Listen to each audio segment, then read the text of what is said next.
First law of thermodynamics क्या कहता है? Energy can neither be created nor be destroyed, it can transform from one form to another. यानी कि first law of thermodynamics ये बोलता है कि ना तो एनर्जी क्रिएट की जा सकती है ना डिस्ट्रॉय। तो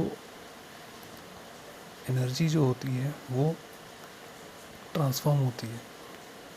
अब देखते हैं हम, heat is also a form of energy. Heat भी एक एनर्जी का फॉर्म होता है।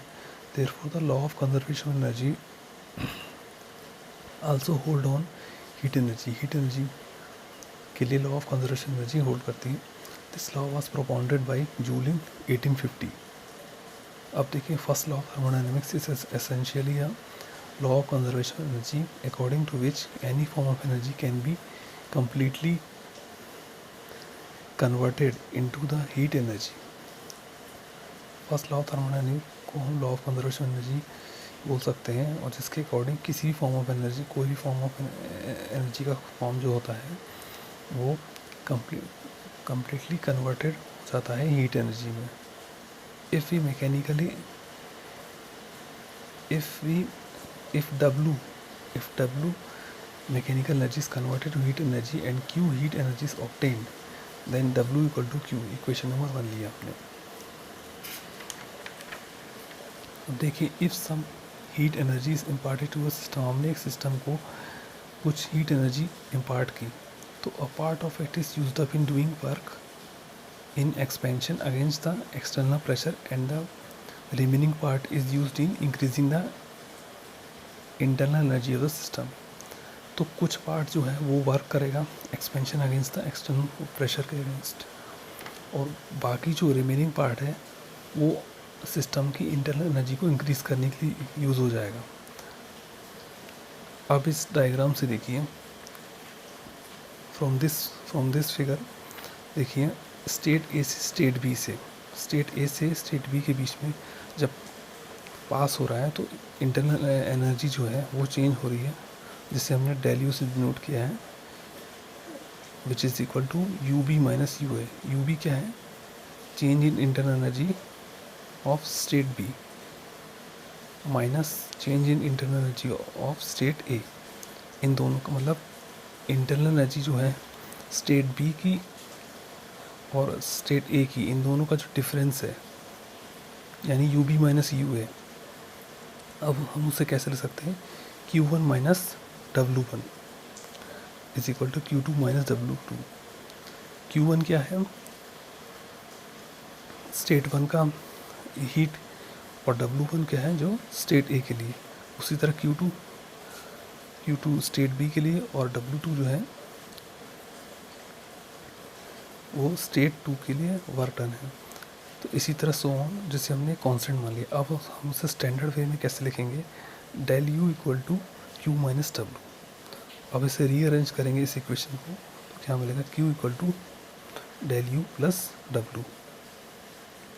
This is the mathematical form of first law of thermodynamics. ये तो मैथमेटिकल फॉर्म बताया मैंने। अब देखिए आप, if d Q is the infinitesimal amount of heat energy, अगर d Q infinitesimal amount of heat energy impart करते हैं सिस्टम को, सिस्टम इन्फिनिटेसिमल वर्क करेगा, जिसे डिनोट किया है इन्फिनिटेसिमल वर्क को dW से। अब the change in internal energy du is also infinitesimal. तो चेंज इन इंटरनल एनर्जी जो है du वो भी इन्फिनिटेसिमल होगा, और वो लिखा जाएगा du equal to dq minus dw के रूप में। अब इसे रीअरेंज करेंगे तो dq equal to du plus dw। ये है फर्स्ट लॉ ऑफ थर्मोडायनेमिक्स का equation, dq equal to du plus dw, equation number 2। अब इससे कंक्लूड क्या करते हैं हम? फर्स्ट क्या है? Heat is a form of energy, heat energy का फॉर्म होता है। Second, that's first law of thermodynamics is the law of conservation of energy. Now अब कंडीशन क्या है देखते हैं हम इसमें। अगर डी क्यू पॉजिटिव है, when the system absorbs heat, अगर सिस्टम, कोई भी सिस्टम हम लेते हैं, कंसीडर करते हैं, और वो सिस्टम अगर हीट एब्जॉर्ब करता है तो डी क्यू पॉजिटिव होगा, और अगर सिस्टम हीट रिजेक्ट करता है तो उस सिचुएशन में डी क्यू नेगेटिव होगा।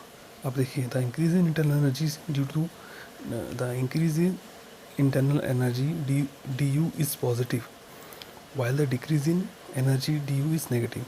इंटरनल एनर्जी अगर इंक्रीज़ होगी तो उस du जो है वो पॉजिटिव होगा, और डिक्रीज़ होगी अगर एनर्जी तो इंटरनल एनर्जी जो होगी वो इंटरनल एनर्जी डी जो है, change in internal energy D वो नेगेटिव होगी।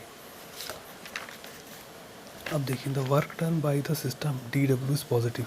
वर्क डन जो सिस्टम के द्वारा होता है डी डब्ल्यू वो हमेशा पॉजिटिव होगा, while D W is negative if the work is done. अगर सिस्टम पर वर्क हो रहा है तो डी डब्ल्यू नेगेटिव होगा। अब एग्जाम्पल्स देख लीजिए, light bulbs transform electrical energy into light energy. देखिए, thermodynamic first law of thermodynamic के अकॉर्डिंग कुछ एग्जांपल हम देख सकते हैं रियल लाइफ में। पहला, जैसे लाइट बल्ब्स होते हैं वो इलेक्ट्रिकल एनर्जी को लाइट एनर्जी में ट्रांसफॉर्म करते हैं। उसी तरह गैस स्टोव देख लीजिए जो ट्रांसफॉर्म करता है केमिकल एनर्जी को नेचुरल गैस से हीट एनर्जी में। फिर एक और एग्जांपल देख लीजिए, plants perform one of the most biologically useful transformation of energy on earth. They convert the energy of sunlight into the chemical energy stored with in organic molecules. हम जानते हैं कि प्लांट जो है वो सनलाइट की एनर्जी को chemical energy में कन्वर्ट करता है और उससे स्टोर करता है ऑर्गेनिक मॉलिक्यूल्स में। तो ये तीनों एग्जांपल जो हैं ये फर्स्ट लॉ ऑफ थर्मोडायनेमिक्स को एक्सप्लेन करते हैं।